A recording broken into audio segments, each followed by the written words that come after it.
નમસ્કાર વિદ્યાર્થી મિત્રો, કોયડો 4.9 જોઈ લીધા પછી આજે જોઈશું કોયડો 4.10 પ્રકરણ 4 ની અંદર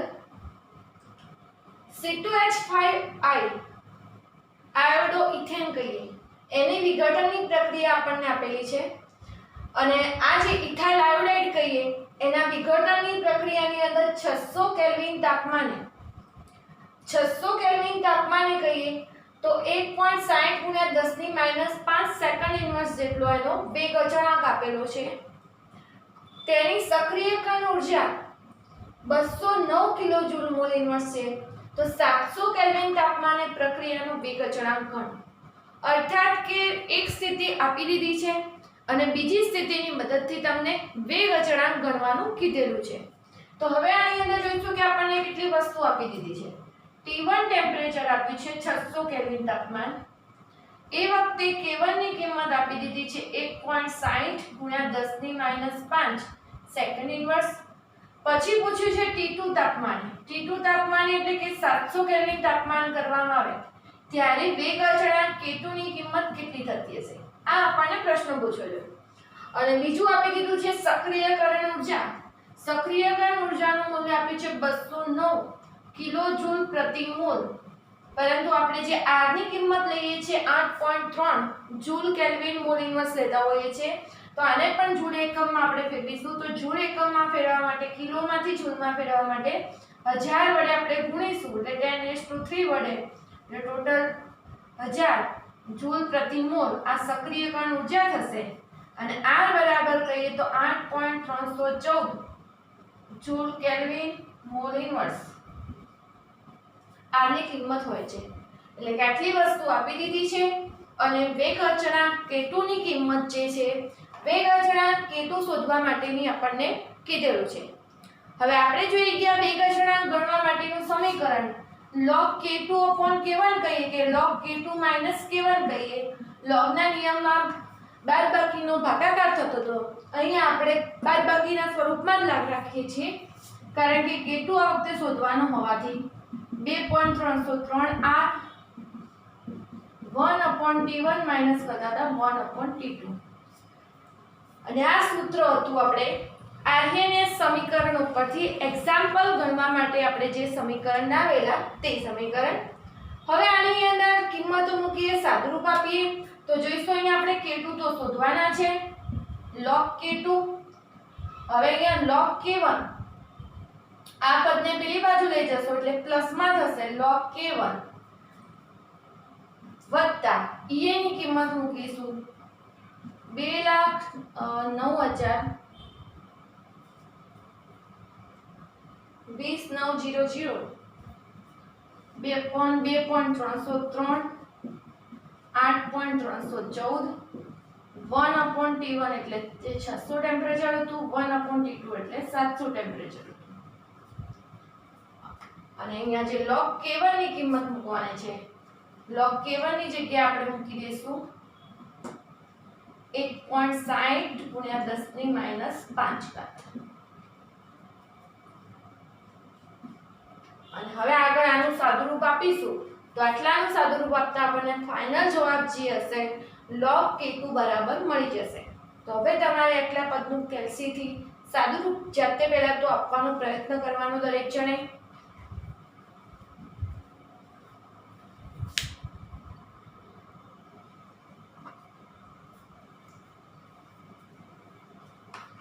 તમે જ્યારે સાદુરૂપ આપશો ત્યારે તમને આ રીતે મળશે।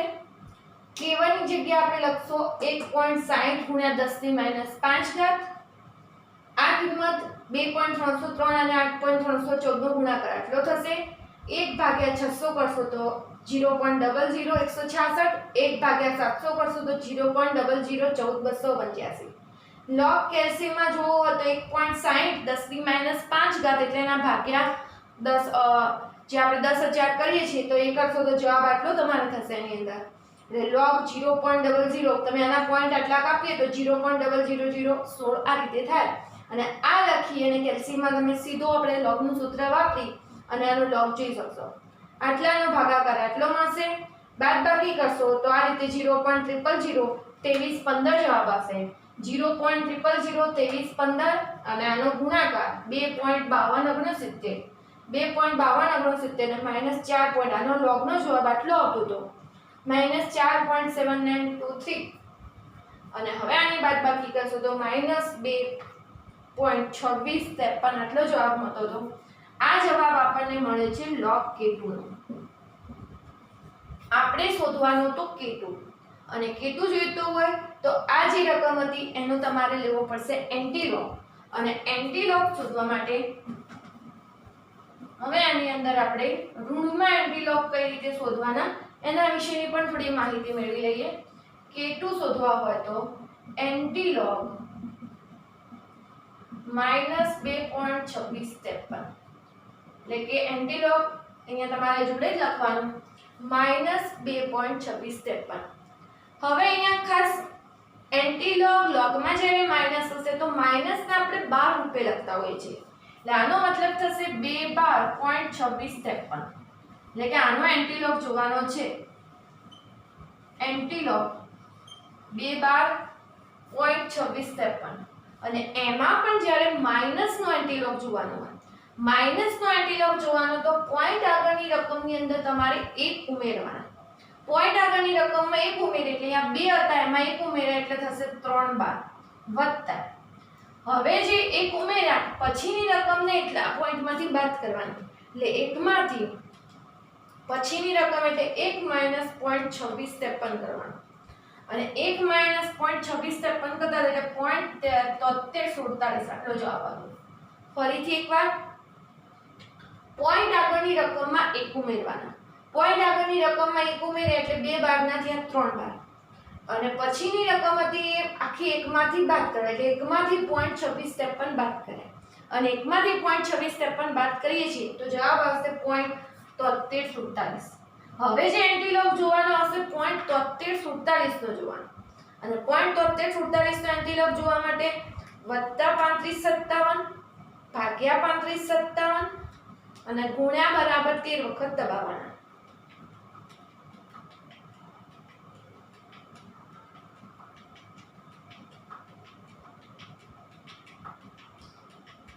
તો જવાબ આવશે 5.4297 અને જે 3 બાર હતા એ 10 ની ઘાત રૂપે લખાશે 10 ની -3 ઘાત એટલે આ ફાઇનલ જવાબ થશે k2 નો જે આપણો ફાઇનલ જવાબ હશે. તો આ રીતે તમારે એની અંદર દાખલો ખાસ ગણી લેવાનો.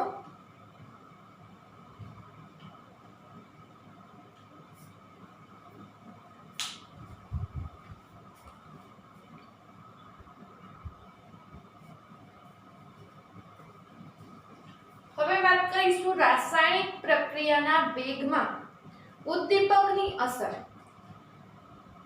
ઉદ્દીપક એવો પદાર્થ હતો કે જે પોતાનામાં રાસાયણિક ફેરફારમાં કોઈ પણ પરિવર્તન પામ્યા સિવાય એટલે કે જે ઉદ્દીપક તરીકે આપણે જે વસ્તુ વાપરતા હશો તેની અંદર કોઈ પણ પ્રકારનું કોઈ પરિવર્તન રાસાયણિક રીતે કોઈ ફેરફાર થતો નથી. એમ છતાં તેની હાજરીના કારણે રાસાયણિક પ્રક્રિયાનો વેગ હશે તે વધારતો હોય છે. દાખલા તરીકે ઉદાહરણ કે જે KClO3 નો વિઘટનની પ્રક્રિયા હતી KClO3 નું વિઘટન થઈ અને KCl બની અને O2 બનવાની આ પ્રક્રિયાનો વેગ ઘણો ધીમો હતો. પરંતુ જો આની અંદર મેંગેનીઝ ડાયોક્સાઇડનો પાવડર ઉદ્દીપક તરીકે જો થોડા પ્રમાણમાં ઉમેરવામાં આવે તો આ રાસાયણિક પ્રક્રિયાનો વેગ વધારી શકતા હતા. અહીંયા સંતુલન માટે ઓક્સિજન આગળ 3 વડે ગુણતા અહીંયા 2 વડે ગુણતા અહીંયા 2 KCl ગુણતા પણ આ પ્રક્રિયામાં જો MnO2 વાપરવામાં આવે તો મેંગેનીઝ ડાયોક્સાઇડ અહીંયા ઉદ્દીપક તરીકે વધશે અને આ ઉદ્દીપકની હાજરીના કારણે આ જે KClO3 કહીએ એના વિઘટનના પ્રક્રિયાનો વેગ તો વધી જતો હતો. હવે ઉદ્દીપક શબ્દ હંમેશા ત્યારે જ વાપરવામાં આવે છે કે જે ત્યારે કોઈ પદાર્થની હાજરીના કારણે પ્રક્રિયાનો વેગ વધતો હોય. એટલે કે ઉદ્દીપક એવો પદાર્થ છે કે જેની પ્રક્રિયાના અંતે તમને મૂળ પદાર્થ એવો ને એવો પાછો મળતો હશે.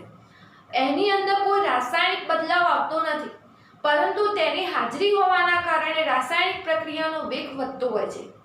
એટલે ઉદ્દીપક માટે કેવું હોય તો ઉદ્દીપક એવો રાસાયણિક પદાર્થ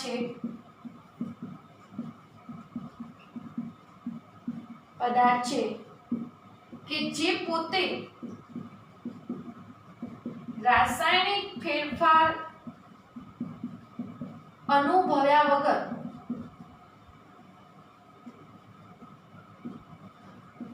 પ્રક્રિયાનો વેગ વધારે છે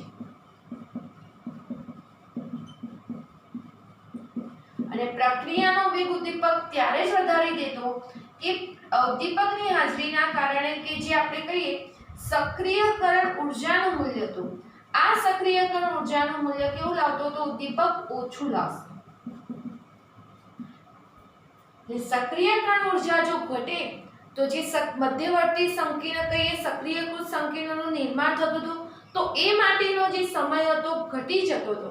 એટલે જે આપણે કહીએ દાખલા તરીકે આપણે જે આલેખ દોરતા હતા સ્થિતિ ઉર્જા વિરુદ્ધ પ્રક્રિયા અક્ષનો, તો આ જે સ્થિતિ ઉર્જા વિરુદ્ધ પ્રક્રિયા અક્ષનો આલેખ દોરવામાં આવે તો જે પ્રક્રિયા પરિણમવાની જો તમે ઉદ્દીપક વાપર્યો ના હોત તો આ રીતે આખો સક્રિયકરણ ઉર્જા માટે વધારે સમય થતો હતો. પણ આ જ વસ્તુ જો તમે ઉદ્દીપક વાપરીને કરીએ તો જે આલેખનો આ જે ઉપરનો ઢાળ છે, જે શિખર છે, તે તમારે વક્ર શિખર નીચું આવતું હતું. મતલબ કે અહીંયા સક્રિયકરણ ઉર્જા જે હતી ઘટતી હતી અને સક્રિયકરણ ઉર્જા ઘટે તો પ્રક્રિયા ઝડપથી પરિણમતી હતી. એટલે ઉદ્દીપકના કારણે આપણને ખાસ ઉદ્દીપકનું કામ જ છે સક્રિયકરણ ઉર્જાનું મૂલ્ય હશે નીચું લાવશે અને સક્રિયકરણ ઉર્જાનું મૂલ્ય નીચું આવે તો પ્રક્રિયાનો વેગ વધશે. એટલે ઉદ્દીપકની થિયરીનો જ્યારે પણ ઉલ્લેખ કરતા હોય ત્યારે ખાસ આ વાક્યની અંદર આવવું જોઈએ કે સક્રિયકરણ ઉર્જાનું મૂલ્ય ઓછું લાવશે. પરંતુ એવા પણ કેટલાક પદાર્થો હતા કે જ્યારે તેની હાજરીથી રાસાયણિક પ્રક્રિયાનો વેગ ઘટતો હતો અને જો રાસાયણિક પ્રક્રિયાનો વેગ ઘટતો હોય તો ત્યારે આવા પદાર્થ માટે તમે ઉદ્દીપક શબ્દ ના વાપરતા, એના માટે શબ્દ વપરાશે નિરોધકો તરીકે ઓળખાતો હતો. કે જ્યારે રાસાયણિક પ્રક્રિયાનો વેગ ઘટતો હશે તો ત્યારે એના માટે ઉદ્દીપક શબ્દ ના વાપરતા નિરોધક તરીકે, મતલબ કે વેગને અવરોધે છે. પછી બીજી વાત કે ઉદ્દીપક હશે ગિબ્સની મુક્ત ઉર્જાનું જે મૂલ્ય હતું, આ ગિબ્સની મુક્ત ઉર્જાના મૂલ્યમાં કોઈ ફેરફાર કરતો નથી. બીજું કહીએ સંતુલન અચળાંક કે હશે, આના મૂલ્યમાં પણ ફેરફાર કરતો નથી.